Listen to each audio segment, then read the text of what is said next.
আসসালামু আলাইকুম দর্শক, মেডিসিন রিভিউ চ্যানেলে আপনাদের সকলকে স্বাগতম।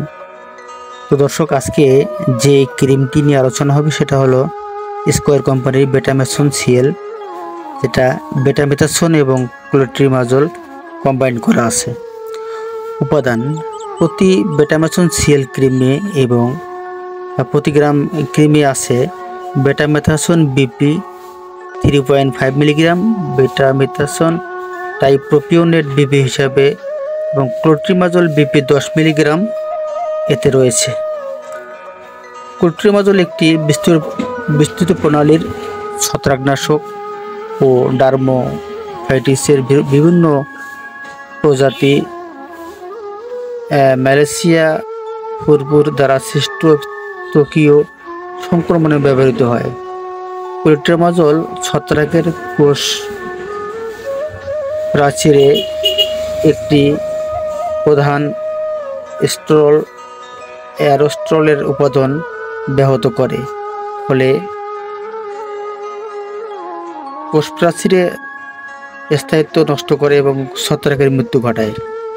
বেটামেথসন ডাইপ্রোপিওনেট একটি কোষ্ঠীয় স্টেরয়েড যার প্রদাহরোধী, চুলকানি রোধী এবং রক্তনালীর সংকোচনের ক্ষমতা রয়েছে, কিন্তু কোষ্ঠীয় স্টেরয়েডের প্রকৃত কার্যকারিতা এখনও অজানা।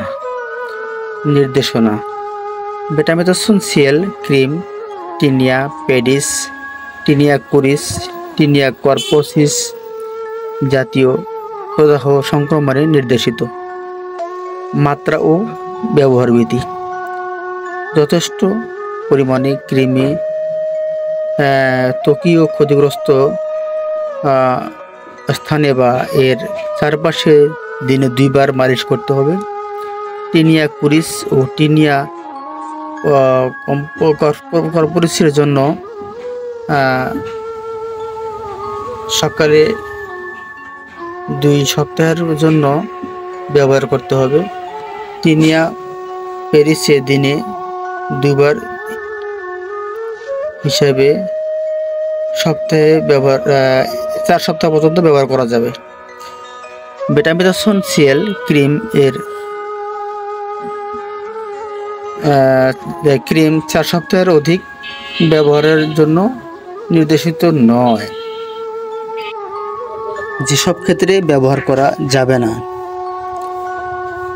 সতর্কতা এবং সেবন ক্ষেত্রে যেসব ক্ষেত্রে ব্যবহার করা যাবে না, এই ওষুধের কোনো উপাদান ইমিডাজলের প্রতি সংবেদনশীল রোগীদের ক্ষেত্রে ব্যবহার করা যাবে না। যদি ক্রিম ব্যবহারে স্পর্শকাতরতা, অতি সংবেদনশীলতা দেখা দেয়, তবে ব্যবহার বন্ধ করতে হবে এবং উপযুক্ত চিকিৎসা দিতে হবে।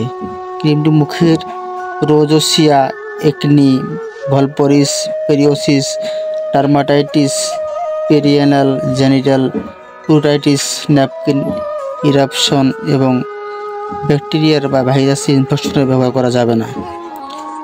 ত্বকে ব্যবহার্য কোষ্ঠীয় স্টেরয়েডের সিস্টেমিক শোষণের ফলে এসপিএ এক্স-রে সাসপ্রেশন ঘটতে পারে।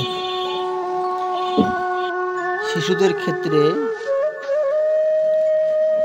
12 বছরের নিচে শিশুদের ক্ষেত্রে ক্রিমটি নিরাপত্তা এবং কার্যকারিতা নিশ্চিত নয়। তো দর্শক, আজকে এ পর্যন্তই। পরবর্তীতে অন্য কোনো ভিডিওতে কথা হবে। ধন্যবাদ।